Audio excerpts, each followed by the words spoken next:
Good morning, everyone. Today I'll be presenting on leading with emotional intelligence, navigating a difficult family conversation in aged care. Aged care is built on trust. Families place their loved ones in our care, often during vulnerable stages of life. That trust can feel fragile when emotions are heightened.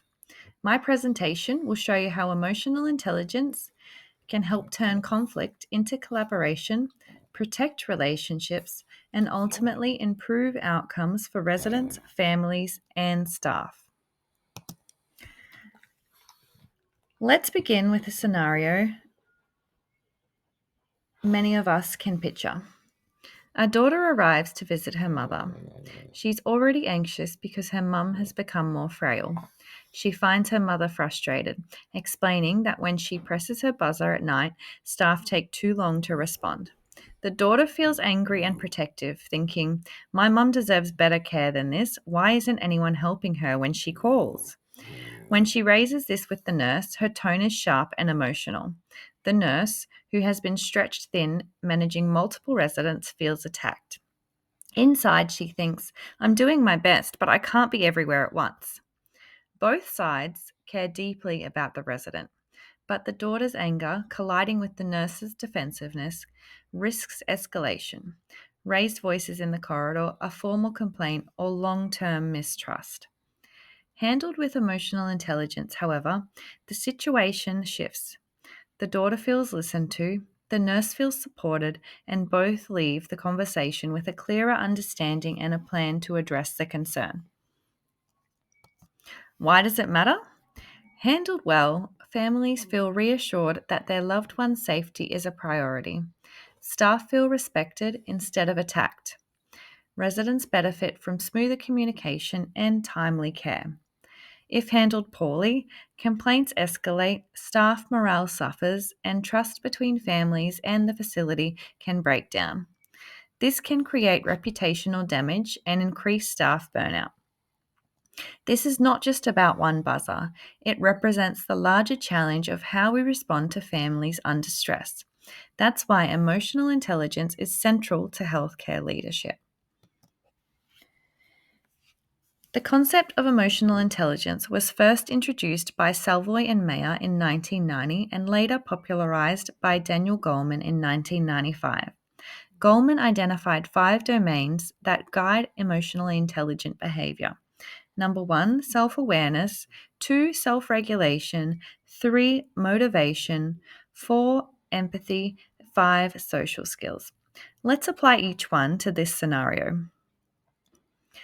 Self-awareness. The nurse's first reaction is defensiveness.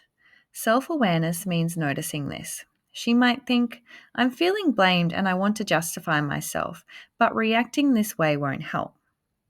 That recognition allows her to pause. Instead of rushing into defense, she recenters on her role, ensuring safety for the resident and support for the family.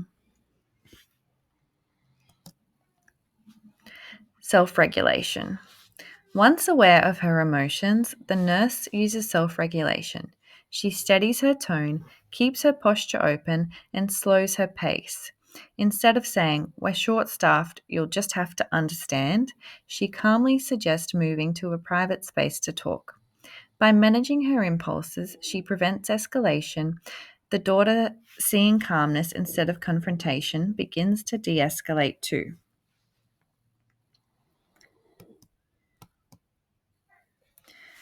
Motivation helps refocus on the shared goal. The nurse might say, "We both want your mum to feel safe and supported when she presses her buzzer. Let's look at what we can do to improve the response time." She can also balance concerns with positives. "I've noticed your mum's appetite has improved this week, which is great. Let's make sure her nights feel just as supported." This reframe moves the conversation from blame to problem solving. Empathy is the turning point. The daughter's anger is fueled by fear for her mother's safety. Acknowledging this matters. The nurse might respond, "I can see how worried you feel knowing the buzzer wasn't answered quickly. That must have been stressful for both of you and your mum." By reflecting back the emotion, she validates the daughter's experience And once the daughter feels heard, she is more open to hearing explanations and discussing solutions.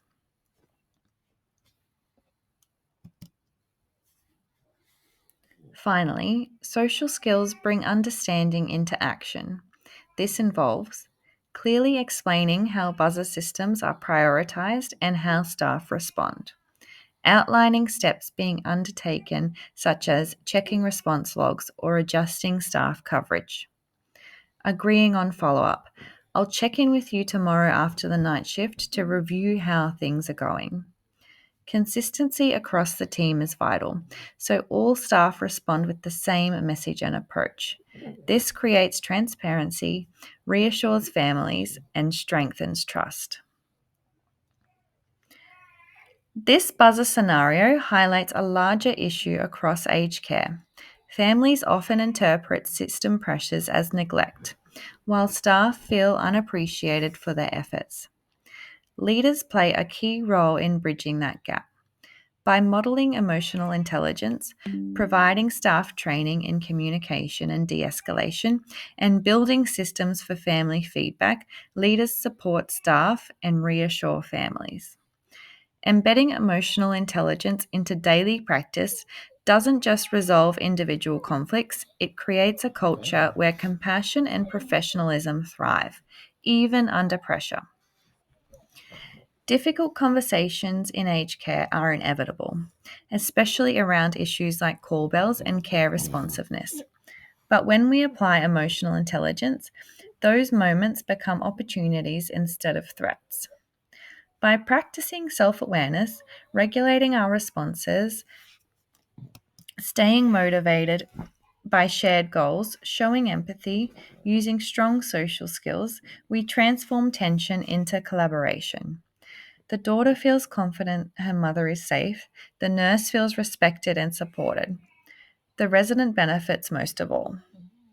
Emotional intelligence, when applied consistently, builds stronger families, stronger teams, and better care. Thank you.